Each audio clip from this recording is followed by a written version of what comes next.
क्या कह रहे थे तुम राणो जी? कोई मदद चाहिए? जी साईं। चाहो तुम्हारी पत्नी कावेरी बाहर खड़ी है, बात करो उससे।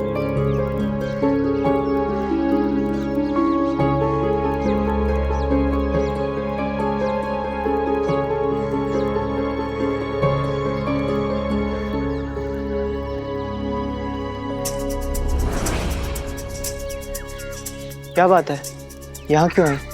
घर का राशन खत्म होने को है, मुझे रसोई के लिए कुछ अनाज खरीदना है तो पैसे लेने आई हूँ। हाँ तो फिर यहाँ क्यों आई? घर में भी तो मांग सकती थी ना।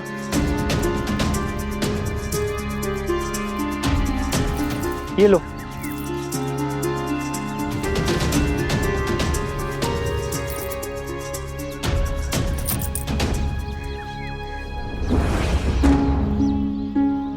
इतने कम? सेठ जी ने तो काफी ज्यादा दिए थे। मेरे पास जितने थे मैंने दे दिए, बाकी खर्च हो गए। खर्च हो गए? कहाँ? ना आप घर का राशन लाए, ना कंबल बनाने का कोई सामान, तो फिर खर्च कैसे हो गए? बोला ना खर्च हो गए। लगता है वो चावल इसी पैसे से लेकर आए थे। यहाँ बड़ा घमंड दिखा रहे थे पैसों का, और घर में खाने को अनाज नहीं।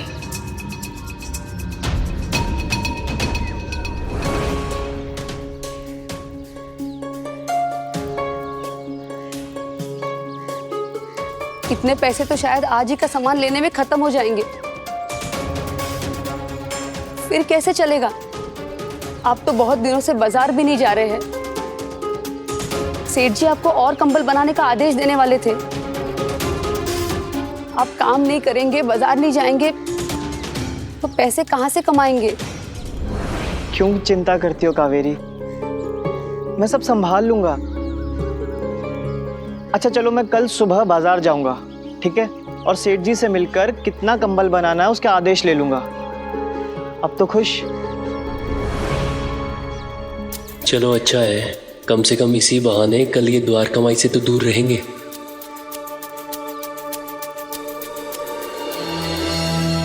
अच्छा चलो अब जाओ, वरना दुकानें बंद हो जाएगी। ठीक है। और वही तुम्हें पता था ना, तो तुमने दादा को क्यों नहीं बताया?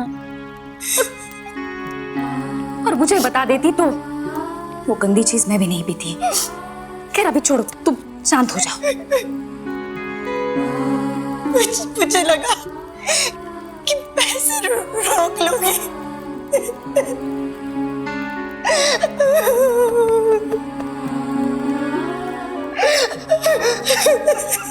वहीनी, खैर शांत हो जाओ, शांत हो जाओ वहीनी। मैं दादा से बात करती हूँ। हाँ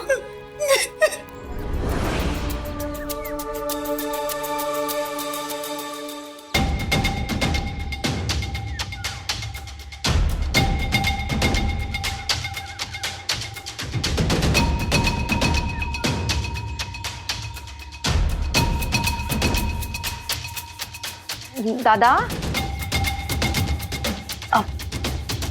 दादा वो केशव। नहीं चियो, अगर तुम ये चाहती हो कि मैं केशव को घर लेकर आऊं तो ये संभव नहीं है। उसे अपने गलती का, अपने भूल का एहसास होना चाहिए, पछतावा होना चाहिए।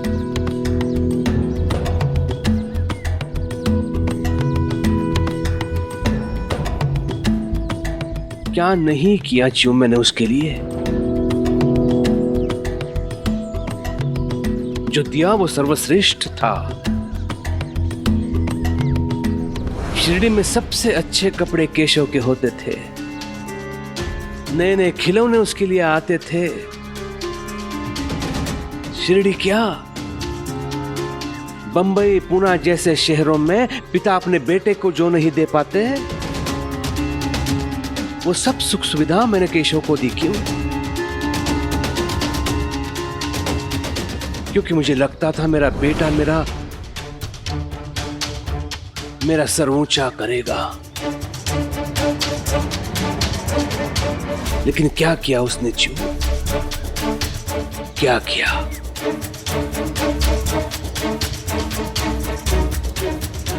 लेकिन दादा, एक शब्द नहीं, एक शब्द नहीं चू। कुलकर्णी सरकार का बेटा शराबी नहीं हो सकता। मेरा बेटा लाखों में एक है।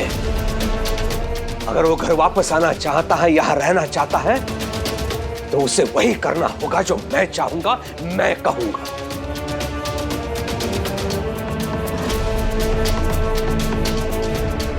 बहुत हो गया, रहने दो बाहर। रात भर घर के बाहर रहेगा तो पता चलेगा उसे आटे दाल का भाव।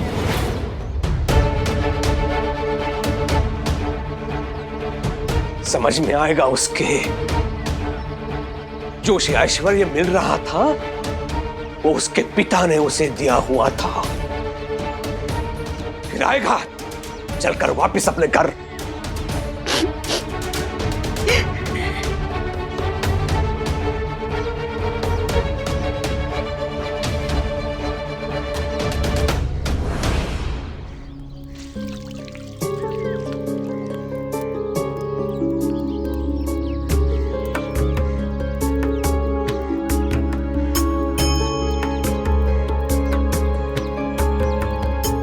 इसे थोड़ी देर यहीं आराम करने लो।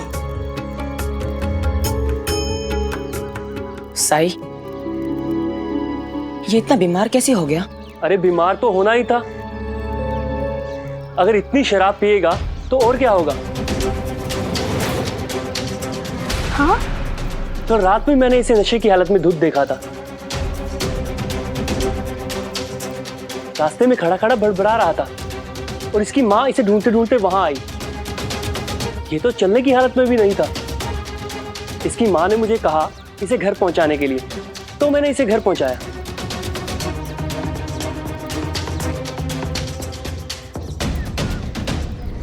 अपने बेटे को इस हाल में देखकर रुक्मणी काकी तो टूट गई होंगी।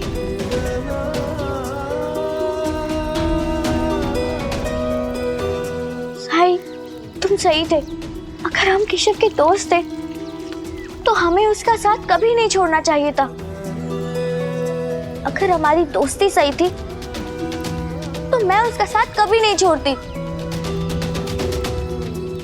मैं समझ जाती कि केशव हमारे साथ ऐसे बर्ताव क्यों कर रहा है,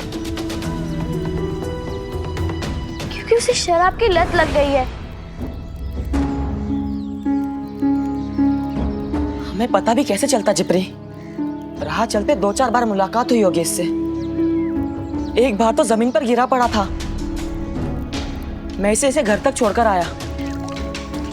अब मेरी समझ में आ गया है कि शायद उस दिन भी ये नशे में था। मुझे तो ये समझ में नहीं आ रहा कि कोई इतना कैसे भटक सकता है, और वो भी केशव जैसा लड़का जो बचपन में इतना सीधा साधा था। केशव को तो जीवन में कोई दुख, कोई परेशानी नहीं थी। हाँ जिप्री, तुम एकदम सच कह रही हो। गांव भर में केशव के पास ही सब कुछ था और सबसे अच्छा था। फिर पता नहीं कैसे गलत रास्ते पर भटक गया। साई, अब हम केशव का क्या करें? क्या हम उसे घर छोड़कर आए? मैं घर नहीं जाऊंगा। मैं घर नहीं जाऊंगा। नहीं जाना है मुझे घर। साई, अगर ऐसा है तो इसे मैं अपने घर ले जाऊं? हाँ,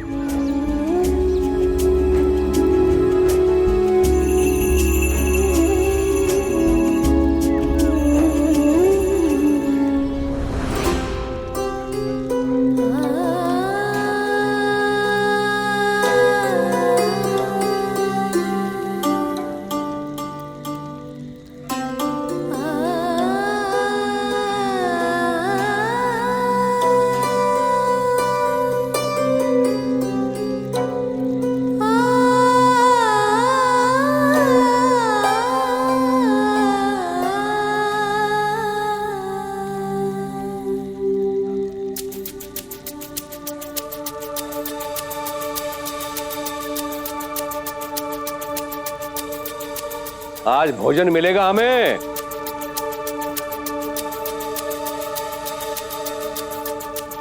जी। सरकार, सरकार, केशव का पता चल गया सरकार। कहाँ पड़ा मिला वो? पड़ा हुआ नहीं सरकार, वो तो पाटिल के घर पे है। वहाँ क्या कर रहा है वो? वो पाटिल का बेटा है ना तात्या, वो उसे अपने साथ ले गया। हरिओम हरिओम। एक तो शराब पी ली, ऊपर से उस पाटिल के घर चला गया। अब उसे भी पता चल जाएगा कि कुलकर्णी सरकार का बेटा शराबी है। प्रतीत होता है मेरे मान सम्मान की धज्जियां उड़ाने के लिए इसे पाल पोस के बड़ा किया है मैंने।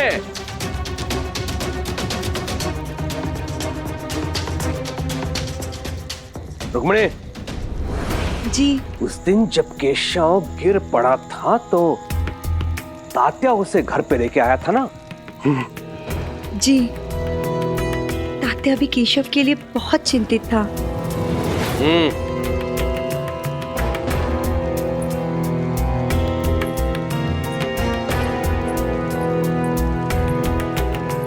हरिओम। आजकल तात्या और केशव बहुत साथ रहने लगे हैं, जरूर कोई गड़बड़ है।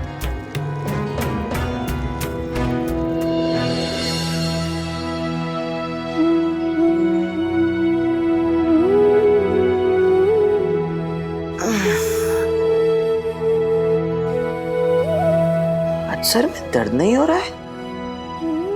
No hangover?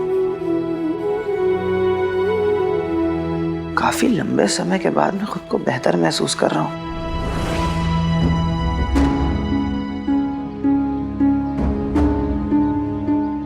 लेकिन मैं हूं कहां?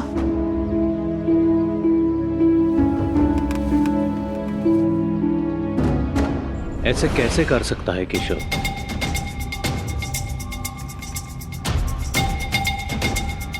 मुझे तो विश्वास ही नहीं हो रहा है कि केशव शराब पीता है। प्रणाम साई। प्रणाम साई। राम जी भला करें। तुम्हारा दोस्त अब कैसा है? अब तक जागा नहीं। उसे देखकर तो लग रहा है कि कल से बेहतर है। आपको बताने आने ही वाला था मैं। साई, ये आपने अच्छा किया कि केशव को तात्या के साथ यहां भेज दिया। अपने दोस्त के साथ रहेगा, अकेला महसूस नहीं करेगा। मुझे तो तात्या की चिंता हो रही है। तू तो जानता है कुलकर्णी को, बात बात पे गुस्सा आता है उसे। वैसे भी वो तुम पे चिढ़ा रहता है, मौका ढूंढता है कब सजा दे तुझे। अगर उसे पता चल गया ना तो हमारे ऊपर कोई ना कोई मुसीबत तो आएगी। उल्टी खोपड़ी का है वो, ये नहीं सोचेगा कि हम केशव की मदद कर रहे हैं। वो ये सोचेगा कि हम केशव को बिगाड़ रहे हैं, उसके विरुद्ध भड़का रहे हैं। पर आई, किसी के डर से किसी की मदद करना हम छोड़ तो नहीं सकते ना। और ऐसे समय में अगर दोस्त उसका साथ नहीं देंगे फिर और कौन देगा? वो सब मुझे नहीं पता। इससे पहले कि हम पे कोई मुसीबत आए, जितनी जल्दी हो सके केशव को उसके घर पे छोड़ दो।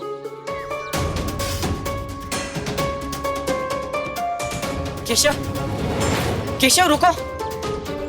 केशव, आजी की बात का बुरा मत मानो।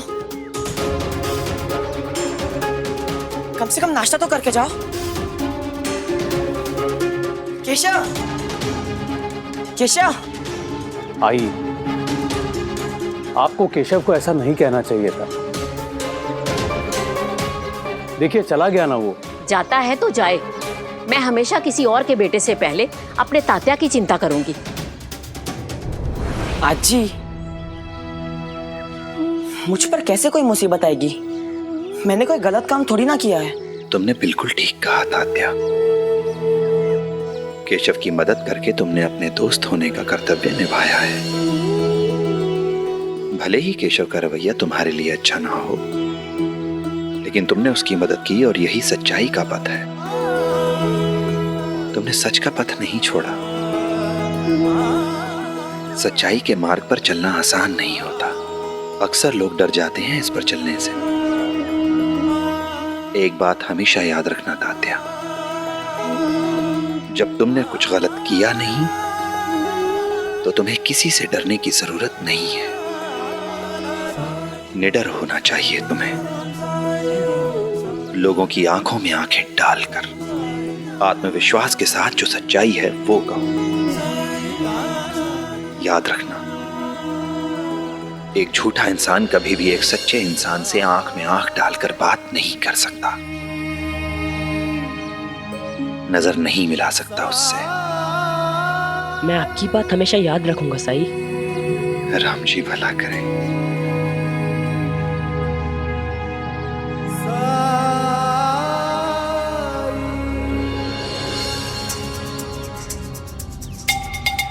मैं क्या कह रही हूँ दादा, तुम जरा शांति से सोचो। दादा, केशव इस घर का बेटा है, कुलकर्णी सरकार का बेटा, दूसरों की दया पर पल रहा है। इसमें तुम्हारी ही शान जा रही है दादा। उसने तो पहले ही मान सम्मान की धज्जियां उड़ा दी हैं। अब रह क्या गया है च्यू? नहीं दादा, दादा ऐसा नहीं है। दादा तुम समझ नहीं रहे हो। दादा मुझे बताओ, शिरडी में ऐसे कितने लोग हैं जिन्हें पता है वो शराब कैसी दिखती है, कैसी होती है, उसकी गंध कैसी होती है? कितने लोगों को पता है? हाँ, यहाँ तक कि मुझे भी नहीं पता था और मैं शरबत समझकर पी गई। खैर जाने दो। दादा मुझे बताओ, अगर किसी ने केशव को नशे में देख भी लिया तो किसे पता चलेगा? हमें भी तो यही लगा था ना कि केशव बीमार है, लगा था या नहीं? मगर अगर दादा तुम उसे ऐसे छोड़ दोगे, घर से निकाल दोगे, तो जरूर पता चलेगा लोगों को।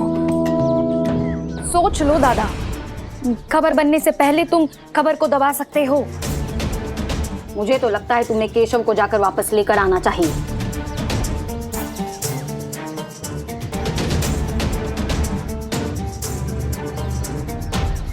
अंता, जी सरकार।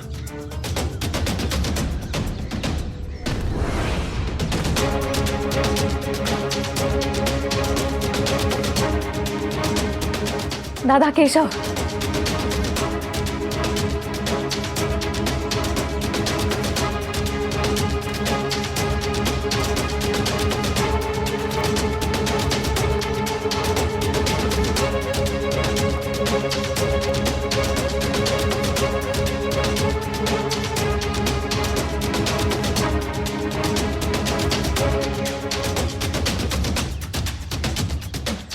रुको।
पी के नहीं आए हो?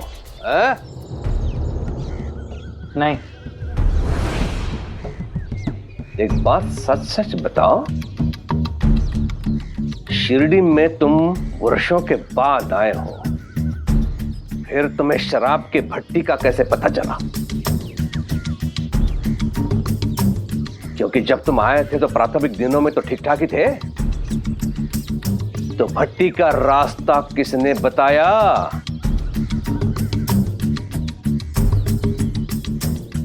कौन लेके गया तुम्हें वहां पे?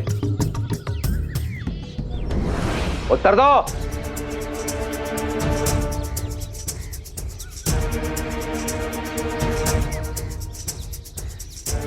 आजकल तात्या के साथ बहुत मेल जोल बढ़ गया है तेरा, हाँ?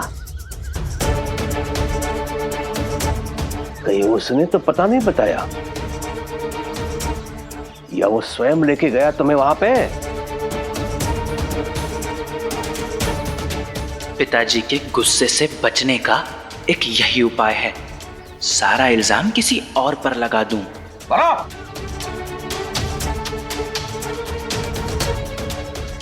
जी पिताजी, तात्या ने ही दिखाया था।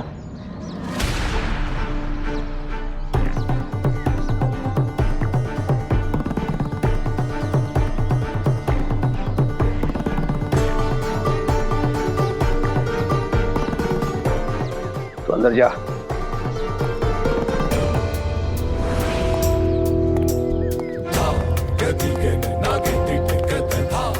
हरिओम हरिओम।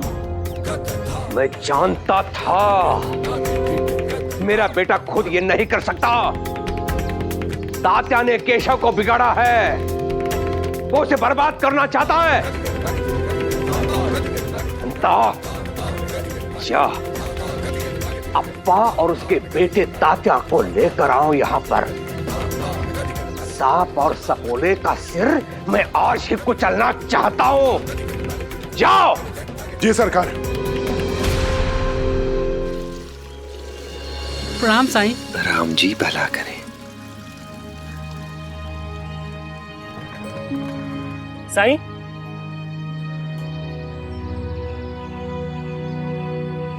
कहाँ चले गए थे सुबह सुबह आप? केशव को देखने गया था। अब ठीक है? हाँ, पहले से बेहतर है, लेकिन नशे की लत लग गई है उसे।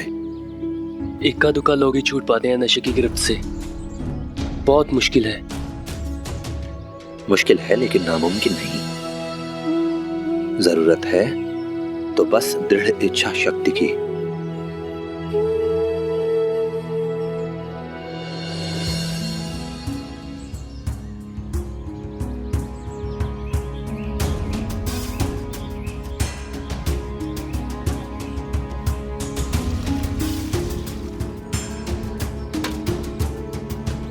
प्रणाम साईं। राम जी भला करें। क्या मैं आप लोगों की कुछ मदद कर सकता हूं?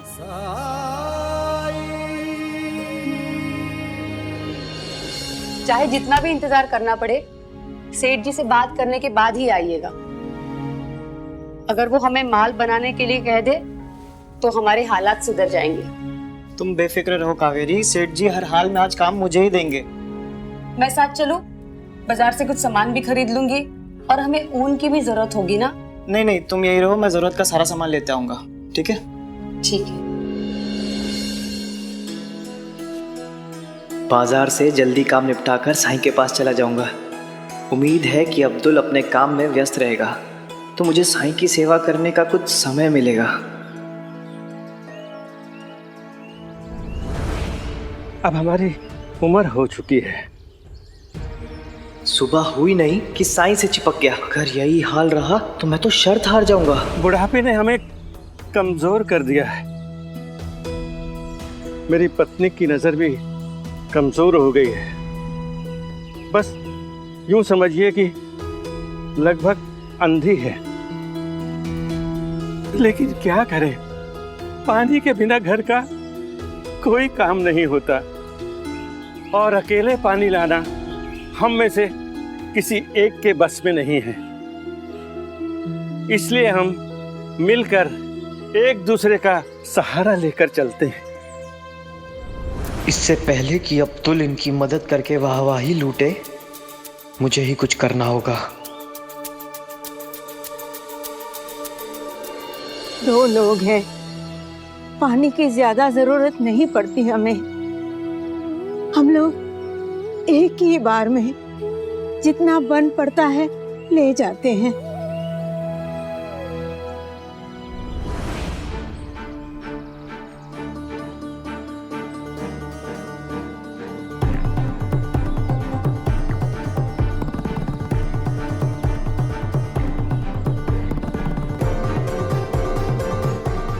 लाइए मैं कर देता हूँ। माँ जी, मेरे होते आप लोग क्यों बोझा उठाएंगे? लाइए बाबा, मुझे दीजिए बर्तन। लाइए माँ जी, लाइए। अरे बेटा, तुम अकेले इतने सारे। अरे माँ जी चिंता मत कीजिए, मैं इनमें पानी भर के आपके घर तक पहुँचा दूंगा। साईं, मैं इनकी सेवा कर सकता हूँ ना?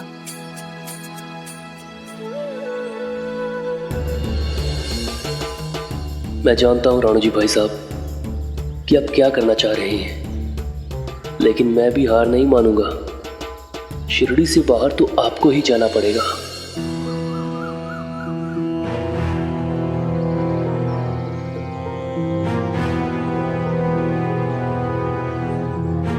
ये गलत है। हम कब से इंतजार कर रहे हैं। ये सिर्फ हमारा समय बर्बाद कर रहे हैं और कुछ नहीं। सब्र रखो तात्या, यहाँ ऐसे ही होता है।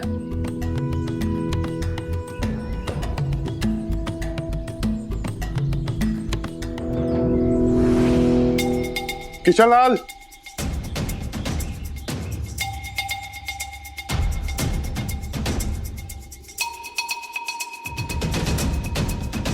सरकार कृपा करके थोड़ा सा वक्त दे दीजिए, आजकल पैसों की तंगी चल रही है। तुम्हारा बेटा बड़ा हो गया है, वो भी तुम्हारी मदद करता होगा। वो क्या मदद करेगा इसकी? वो तो खुद इसके ऊपर बोझ बना हुआ है। सुना है इसका बेटा गलत संगत में पड़ के जुआ खेलने लग गया है। उधर बेटा जुए में पैसा उड़ा रहा है और इधर बाप कर्जा चुकाने से भी मना कर रहा है। जुआ खेलने के लिए तेरे बेटे के पास पैसे हैं, लेकिन ब्याज का भुगतान चुकाने के लिए नहीं। चुका तो दूं, लेकिन क्या करूं, वो सारा पैसे चुरा लेता है। ऐसे बेटे को तो मार मार के घर से बाहर निकाल देना चाहिए।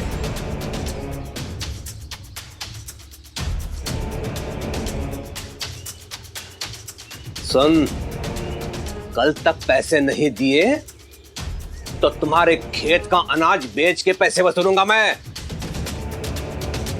हरिओम।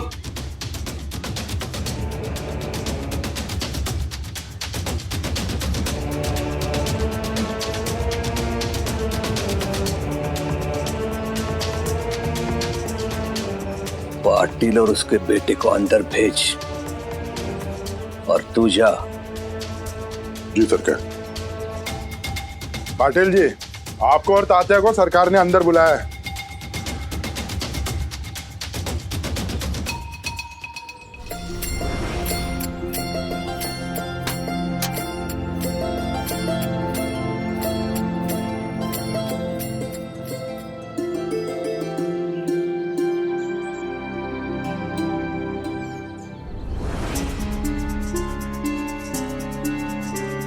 मैं मदद करूं? नहीं अब्दुल, इतना भी भारी नहीं है, मैं उठा सकता हूं।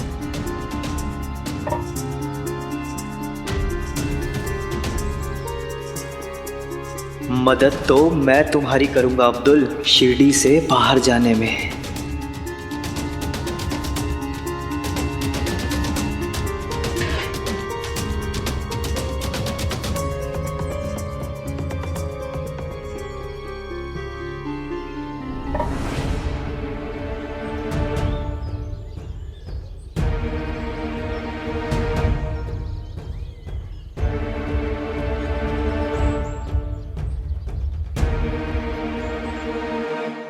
राणू जी, मैं तुम्हारी कुछ मदद करूं? अरे नहीं साईं, मेरे हो तो आपको ये सब करने की जरूरत नहीं है। वैसे भी इतना बोझा उठाने की मेरी आदत है। मैं रोज इससे भी वजनी कंबल के गट्ठर उठाकर बाजार में जाता हूँ। साईं, आज आप जान जाएंगे कि मुझ में भी ताकत है। कहाँ है आपका घर?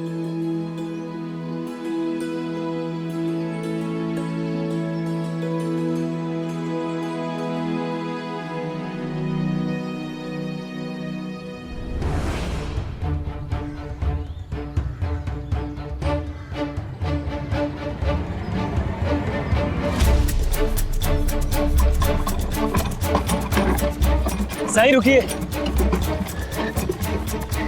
इन्हें इस पे बिठा देते हैं।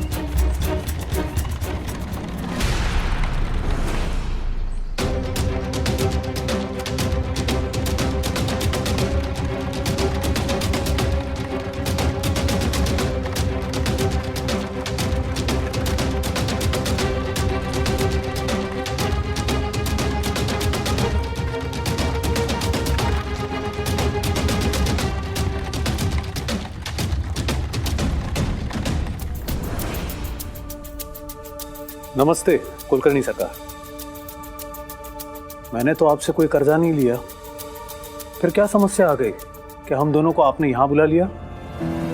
समस्या तो है पाटिल जी, और जटिल भी है। बात यह है कि अगर ऋण हो, ब्याज हो तो उसकी वसूली सरल होती है, लेकिन कुछ कृत्य ऐसे होते हैं जिनकी भरपाई न पैसों से होती है न वस्तुओं से। तो बताइए, ऐसे कृत्यों की भरपाई कैसे की जाए? क्या कह रहे हैं? जरा साफ साफ कहिए। साफ साफ कहूंगा, आपके इस कपूत ने मेरे सपूत को शराब की लत लगा रखी है।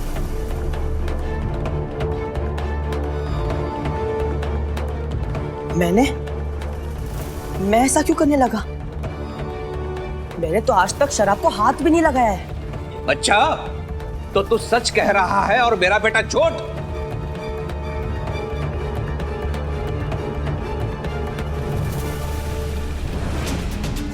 केशव, केशव नीचे आओ और अपने पिताजी को बताओ कि मैं तुम्हारी मदद कर रहा था। यहाँ मुझ पर आरोप लगाए जा रहे हैं। हाँ बताएगा, वो बताएगा, सच बताएगा। केशव नीचे आ जाओ।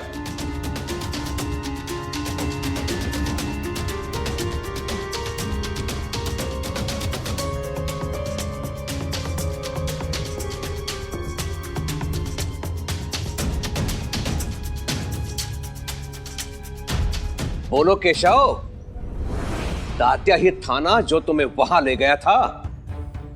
केशव बताओ, मैं तुम्हें ले गया था?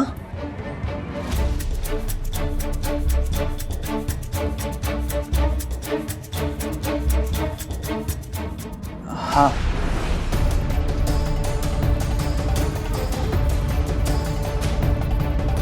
केशव, ये क्या कह रहे हो? मैं सच ही तो बोल रहा हूँ। क्या तुम मुझे अपने साथ नहीं लेकर गए थे? भट्टी कहाँ है ये तुमने मुझे नहीं बताया। हाँ लेकिन मैं बस!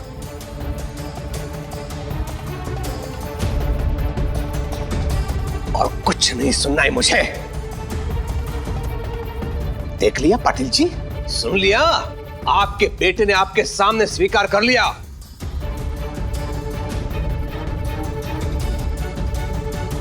तात्या ने आज तक उस शराब की भट्टी पर कदम भी नहीं रखा। शराब को छूने की बात तो दूर की है। अच्छा, इसका अर्थ यह है कि तात्या ने मेरे बेटे को बिगाड़ने के लिए यह सब किया। क्यों? तात्या सच सच बता, ये सब करने के लिए तुम्हारे पिताजी ने तो नहीं कहा तुमसे? बोलो। बाबा तो शिरडी में थे भी नहीं, और वो ऐसे इंसान है जो सपने में भी किसी के बारे में बुरा नहीं सोच सकते। और रही बात केशव को बिगाड़ने की, तो मैं इसे शराब की भट्टी पर नहीं ले गया था। हाँ, नगर जाते समय मैंने इसे जरूर बताया था कि उस छोटे वाले रास्ते से शिरडी का कोई भी इंसान नहीं आता जाता, क्योंकि उधर शराब की भट्टी है। मैंने इसे प्रोत्साहित करने के लिए नहीं, बल्कि खतरे से आगाह करने के लिए बताया था।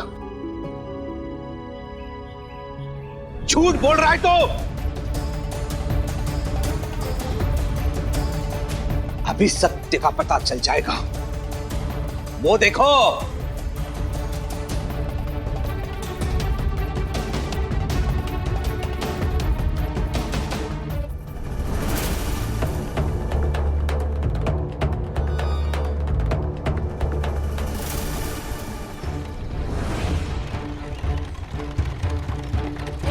रुको।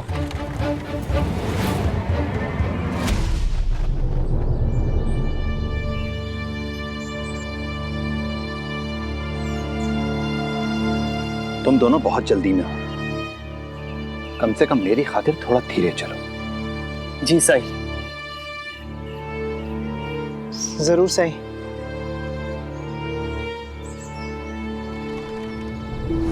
लीजिए माँ जी, रख दिया पानी। अब से मैं रोज आपके लिए पानी भरकर लाया करूंगा। आपका घर रास्ते में ही पड़ता है तो मुझे कोई परेशानी भी नहीं होगी। बेटा, हमें यहाँ तक पहुँचाने के लिए बहुत बहुत शुक्रिया।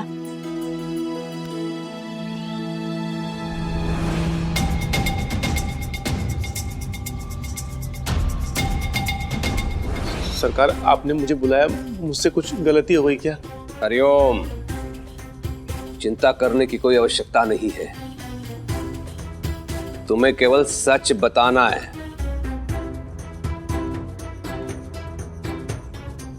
यह है मेरा बेटा केशव। क्या ये तुम्हारे भट्टी पे दारू पीने आया था? मर गए। ये तो कुलकर्णी सरकार का बेटा है। अब क्या जवाब दूं? जवाब दे। जी सरकार, आए थे, पिछले कुछ दिनों से आ रहे थे। ये क्या केशव को पहली बार तुम्हारे पास लाने वाला ये लड़का था? मैं तो आज इसे पहली बार देख रहा हूँ। हाँ बोलिए, क्या मैंने आपकी भट्टी पर आज तक कदम भी रखा है? केशव अकेला आया था ना?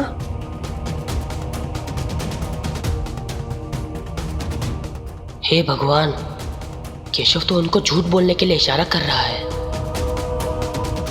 हमारा एक बेटा है, वो काम की वजह से हमसे दूर शहर में रहता है। मिलने तो आता ही रहता होगा। आता है, साल में सिर्फ एक ही बार, और वो भी कुछ दिनों के लिए। वो शहर में जाकर बदल गया है साई। वहां की हवा लग गई उसे। हम उससे कहते हैं कि यहाँ आकर काम कर ले, तो कहता है अगर वापस बुलाना था तो फिर भेजा ही क्यों? और जब हम उससे कहते हैं कि अगर तू नहीं आ सकता तो हमें ही वहां शहर वाले घर में रख ले, तो बोलता है घर छोटा है, जगह नहीं है। अरे अरे इसी एक कमरे की झोपड़ी में वो बड़ा हुआ है। जब वो छोटा था ना, तो रात को सो नहीं पाता था, क्योंकि मुझे जोर जोर से खर्राटे आते थे। इसलिए उसे दिन में नींद आती थी। पढ़ाई में थकान होती थी। तब मैं कमरे के बाहर सोने लगा। जब वो कुछ बड़ा हुआ ना, तो उसे सोने में दिक्कत ना हो, तो मेरी पत्नी ने भी कमरे में सोना छोड़ दिया। और अब कहता है कि शहर वाले घर में हमारे लिए जगह नहीं है, जगह नहीं हमारे लिए। उसकी राह देखते देखते तो मेरी आंखें पतरा गई, रोशनी जाती रही इन आंखों से।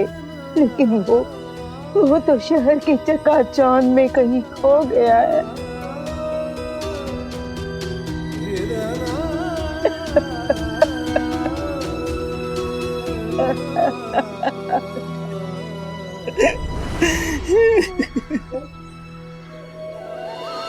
अरे, अपना दुखड़ा सुनाने के चक्कर में मुझे ध्यान ही नहीं रहा। आज मेरे घर में मेहमान आए हैं, उन्हें कुछ जलपान करवाऊं। अरे इसकी कोई जरूरत नहीं है, आप परेशान मत हो। मेहमान तो भगवान होते हैं, और भगवान की सेवा में कैसी परेशानी। मैं अभी आई।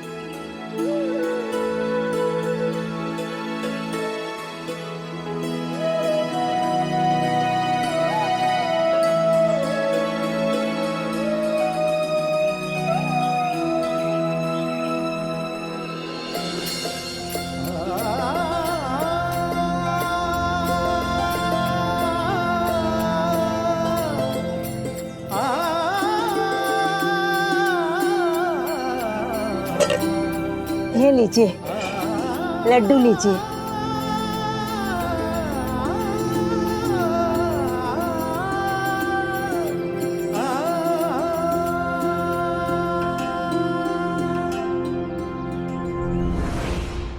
ऐसा लगता है जैसे केशव ने इस लड़के पर इल्जाम लगाया है। अगर मुझे यहाँ से हड्डी पसली तुड़वाए बिना सही सलामत जाना है तो मुझे वही कहना चाहिए जो सरकार कह रहे हैं।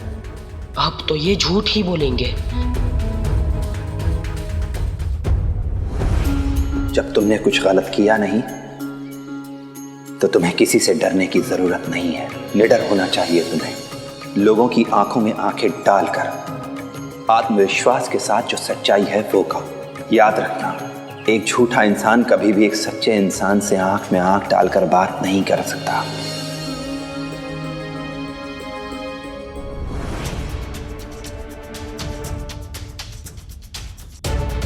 बोलिए ना, खामोश क्यों है? सरकार को जवाब दीजिए। क्या मैं लाया था केशव को आपके पास?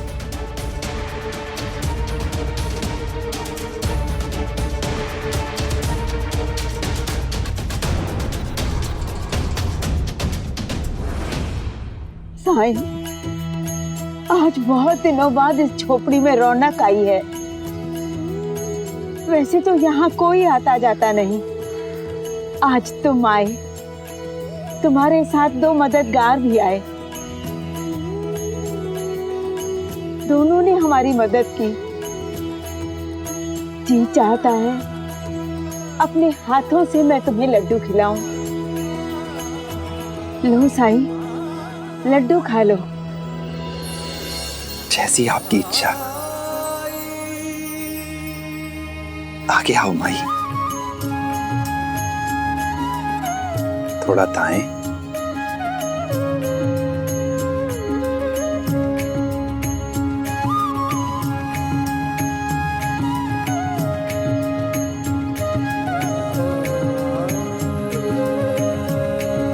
थोड़ा सा बाएं।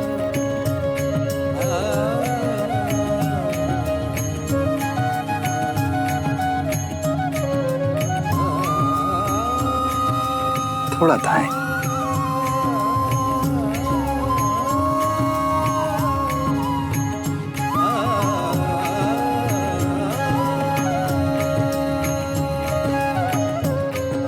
बाएं। थोड़ा सा दाएं।